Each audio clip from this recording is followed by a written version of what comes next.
Hello everyone, मैं प्रमिला आपके अपने यूट्यूब चैनल पर आप सभी का स्वागत करती हूँ। अगर आप चैनल पर नए हैं तो चैनल को सब्सक्राइब कर लीजिए, बेल आइकन प्रेस कर लीजिए ताकि सबसे पहले आपके पास क्लास नोटिफिकेशन मिलते ही आप अपनी क्लास को कंटिन्यू कर सकते हैं। तो आज का हमारा टॉपिक है अधिगम में योगदान देने वाले कारक को पढ़ते हैं। ठीक है, जो अधिगम है लर्निंग, इसमें जो अधिगम के सहायक कारक हैं, देखिए सहायक कारक कितने हैं? 2 हैं। कौन कौन से हैं? व्यक्तित्व और दूसरा है पर्यावरणीय।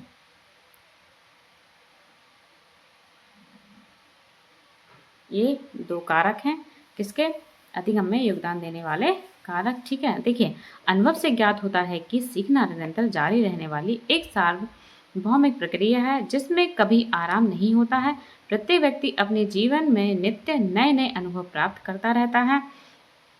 ये अनुभव ही व्यक्ति के जो व्यवहार व दृष्टिकोण में वृद्धि एवं संशोधन करते हैं। जन्म के कुछ समय बाद ही शिशु को अपने वातावरण में कुछ न कुछ सीखने की आवश्यक मिल जाता है। बालक को सीखने की शुरुआत दरअसल परिवार से ही होती है। जो बालक की शुरुआती सीखने की जो है वो परिवार से होती है, शुरुआत होती है। फिर वह समाज, पास पड़ोस, मित्र मंडली आदि के संपर्क में सीखना प्रारंभ करता है। इस तरह पर्यावरण एवं उसकी व्यक्तिगत विशेषताएं एक सहायक कारकों के रूप में बालक को सीखने में महत्वपूर्ण योगदान देती हैं। अधिगम में जो सहायक व्यक्तिगत एवं पर्यावरणीय जो कारक हैं, संक्षिप्त विवरण निम्न प्रकार है। देखिए आइए जानते हैं। जो व्यक्तिगत कारण है, अभिप्रेरणा, आंतरिक दृढ़ता, इच्छा, रुचि, स्व अध्ययन की विधि, परिपक्वता, थकान, वातावरणीय कारक, समाज का वातावरण, कक्षा का जो भौतिक वातावरण होता है, बालक स्कूल का वातावरण, परिवार का वातावरण, अध्यापन विधि, चिंता अथवा दुश्चिंता, अध्ययन सामग्री, विषय का स्तर, पुरस्कार तथा दंड, शिक्षा का व्यक्तित्व। ठीक है, व्यक्तित्व कारक कौन कौन से होते हैं? पहला है अभिप्रेरणक, दूसरा है बुद्धि, तीसरा रुचि, चौथा है परिपक्वता, पांचवा है स्व अध्ययन की विधि व चिंता व तनाव।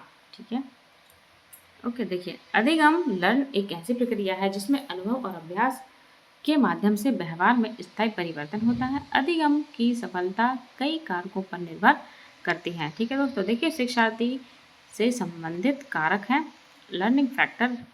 देखिए इंटेलिजेंस यानी कि बुद्धि। जिस विद्यार्थी की बुद्धि अधिक होती है वह विषय को जल्दी समझता है और जल्दी सीखता है। अगर बच्चे की जो बुद्धि है, बच्चा अगर इंटेलिजेंट है तो क्या है, जल्दी सीखता है। ठीक है।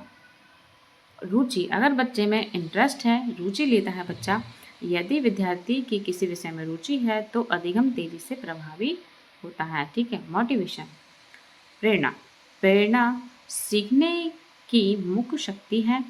कौन सी है? मुख्य शक्ति। प्रेरित विद्यार्थी अधिक उत्साह से सीखता है। अगर बच्चा किसी चीज़ में मोटिवेशन होता है तो बच्चा क्या है, अधिक उत्साह के साथ सीखता है। हेल्थ, अच्छा शरीर और मानसिक स्वास्थ्य अधिगम को सफल बनाता है। यदि एक बच्चा अच्छा शारीरिक स्वास्थ्य है, उसका मानसिक स्वास्थ्य है, तो बच्चा क्या है, अधिगम को सफल बनाता है। परिपक्वता यानी कि मैच्योरिटी, जैसे कि जब बच्चा मानसिक रूप से तैयार होता है तब वह किसी विषय को सही ढंग से सीखता है। देखिए शिक्षक से संबंधित कारक, टीचर फैक्टर कौन कौन से? देखिए शिक्षक का ज्ञान, यदि शिक्षक को विषय का अच्छा ज्ञान है तो वह विद्यार्थी को अच्छी तरह पढ़ा सकता है। शिक्षण विधि, उचित शिक्षण विधि, टीचिंग मेथड अधिगम को आसान बनाती है। अगर शिक्षण विधि के माध्यम से बच्चे को पढ़ाया जाता है तो क्या हो, अधिगम को आसान बनाता है शिक्षण विधि। व्यक्तित्व, शिक्षक का आकर्षक व्यक्तित्व और व्यवहार छात्रों को सीखने के लिए प्रेरित करता है। ठीक है।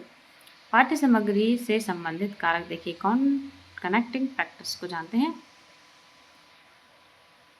कंटेंट फैक्टर्स को जानते हैं। विषय की कठिनाई, जैसे कि बहुत कठिन विषय होने पर अधिगम धीमा हो सकता है। विषय की जो संरचना है, यदि विषय सरल से कठिन और क्रमबद्ध हो तो सीखना आसान हो जाता है। वातावरण से संबंधित कारक जानते हैं। देखिए जो एनवायरनमेंट है उनके फैक्टर जानते हैं। एक तो कक्षा का वातावरण जो है वो बहुत इफेक्ट करता है।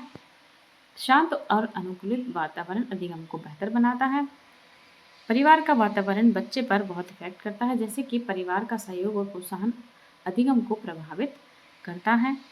सामाजिक वातावरण बच्चे को इफेक्ट करता है, जैसे कि समाज और मित्र भी सीखने की प्रक्रिया को प्रभावित करते हैं।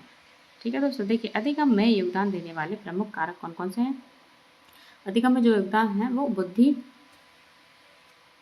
बुद्धि, रुचि, प्रेरणा, स्वास्थ्य, परिपक्वता, शिक्षक का ज्ञान, शिक्षण विधि और कक्षा का वातावरण अधिगम को जो योगदान देते हैं वो ये कारक होते हैं। ठीक है, देखिए अभी हमारा टॉपिक से अब हम क्वेश्चन किस प्रकार बनते हैं आइए जानते हैं और अपने टॉपिक को और भी बेहतर बनाते हैं। ठीक है, पहला क्वेश्चन है हमारा, अधिगम को प्रभावित करने वाला सबसे महत्वपूर्ण कारक क्या है।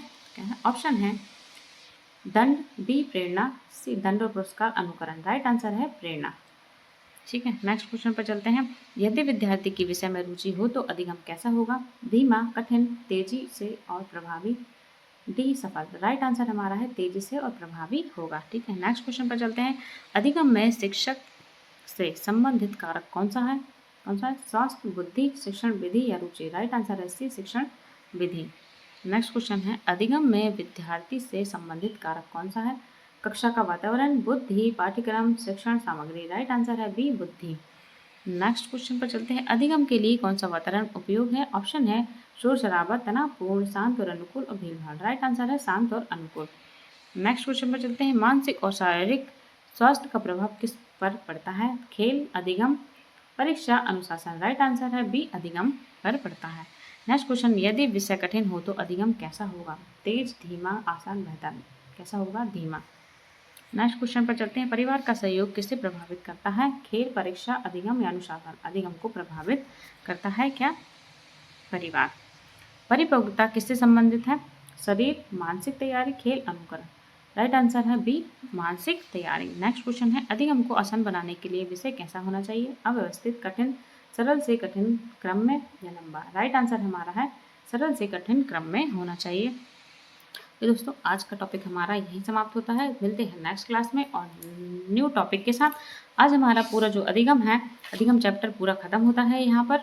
तो देखिए पूरा अगर अधिगम पूरे सारे फैक्टर अगर हम पढ़ते तो क्लास बहुत लंबी हो जाती और फिर क्या है बोर हो जाते हैं अक्सर पढ़ने में कि क्लास कितनी लंबी है, कब तक देखेंगे। इस तरीके से ज़्यादातर बच्चे के यहाँ बोर हो जाते हैं, इसलिए मैंने आपको छोटे छोटे पार्ट में और ये छोटे छोटे पार्ट में क्लास लेकर आई हूँ। तो आई होप आप मज़ेदार पढ़ेंगे, अच्छे से पढ़ेंगे और अपनी तैयारी को बेहतर बनाएंगे। ठीक है दोस्तों, मिलते हैं नेक्स्ट टॉपिक जो कि शिक्षा शास्त्र है। अब हमारा शिक्षा शास्त्र यानी कि पेडागोजी से रिलेटेड टॉपिक लेकर आऊँगी मैं आपके लिए। Thank you so much. मिलते हैं नेक्स्ट टॉपिक और नेक्स्ट क्लास में, तब तक के लिए धन्यवाद।